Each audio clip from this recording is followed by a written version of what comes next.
Hello and welcome to Talking with Myself. I'm your host, David Bradley.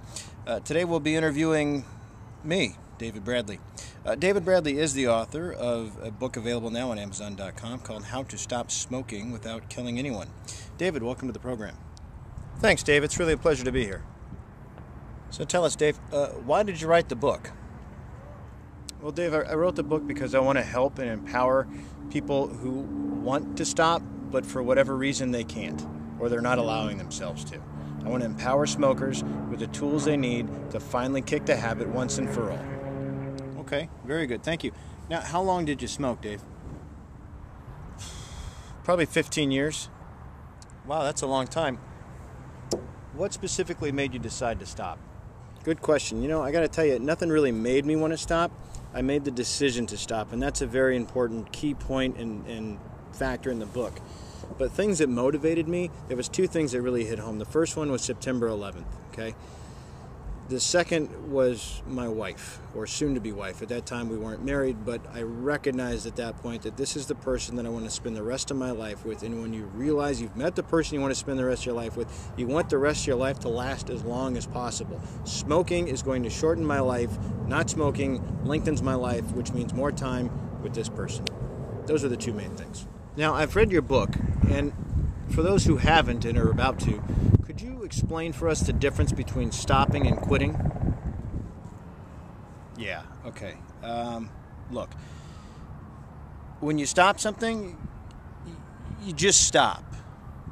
You know what I mean? If you're going to quit something, there's all these details that are involved. Quitting is a pain in the butt.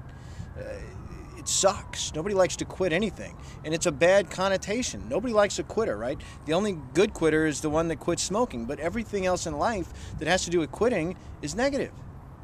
So don't quit. Stop. Or stop, don't quit. However you want to look at it. Why do you think it's so hard to quit? Well, look, Dave, in my opinion, it's impossible to quit, so don't even bother trying. And the reason I say that is to think about when you've done it before. If you're a smoker out there, those of you that are watching that still smoke cigarettes, how many times have you said, "That's it, I'm going to quit"? And the concept of quitting freaks you out, scares you so bad, right, that you just want to have another cigarette because you're thinking immediately, I'll never smoke again. What am I going to do? But that's because you're coming from a physically addicted and emotionally addicted point. So you have to find a way to get rid of the physical addiction, which actually is the easy part. It's the emotional connection to smoking that you have to get through and break those binds. And once those two things are handled, then you can go about it. So quitting, in my opinion, is impossible, but you can stop. The question is, how long are you going to stay stopped? That's a very interesting way of looking at it. Dave, what do you think is the most important aspect of the non-smoking challenge? What's the most important piece? I think the most important part about the non-smoking challenge is the commitment. Just commit to doing it and stay committed no matter what happens, no matter what things pop up, no matter what happens in your life. Stay committed to that. So Dave, what do you do to stay in shape now? Staying in shape, yeah. I lift Russian kettlebells. What the hell is a kettlebell? A kettlebell is a cast iron ball of iron with a handle. They range from 35 pounds. They can go all the way up to 106. I'm not at 106 yet. I'm working on it. But it's an amazing, amazing tool for developing strength, for developing endurance, flexibility. But the key point of this for me is strength of body, mind, and spirit. The kettlebell will forge all three. It's a simple, portable, wonderful, dynamic tool. Try it. Dave, briefly, why should someone buy your book? Because it's time. Look, there's never a right time to stop smoking, so stop waiting for the right time to show up because it ain't going to come. Get the book. Start now. Now, who should read your book? You know, the best part about this book is that anybody can read it, and you can take the tools, the techniques, the lessons, the values that you get from the book, and you can apply it to anything from getting off the sauce, stopping smoking, obviously. If you got a problem biting your nails, this will work. Whatever your problem, whatever your addiction, habit, any of those things, this will help. Now, this one's going to be tough. Who invented liquid soap and why?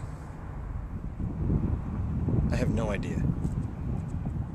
Why do you think I asked you that question?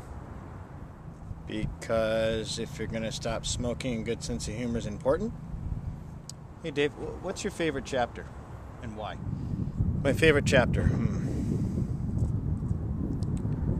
I'd probably have to say the chapter on exercise. Strength training and conditioning has become so much more to me than just the physical aspect of it. It's the mental challenge, it's the warrior spirit. If you're going to stop smoking, you got a battle ahead of you. And the strength that I've gained from physical exercise, kettlebell training, like I mentioned earlier, sprinting, weight training, that strength for me has been able to snowball and blend into the rest of my life. I've become a stronger person physically, mentally, and emotionally, and I'm better for it. So if you do one thing, even if you don't stop smoking right away, if you do one thing, start training for strength, because the strength you get physically, it will blend into the rest of your life. Dave, how would you describe your writing style? My writing style. Conversational, I guess. Kind of an Anthony Bourdain meets Wayne Dyer hybrid. I don't know. What other writers and authors and thinkers do you look up to or do you admire? Yeah, well, I mean, speaking of Wayne Dyer has been a huge influence on me. Also a huge fan of Dan Millman. I think the way they approach change in terms of personal development, right on. How many times did you try to quit before in the past?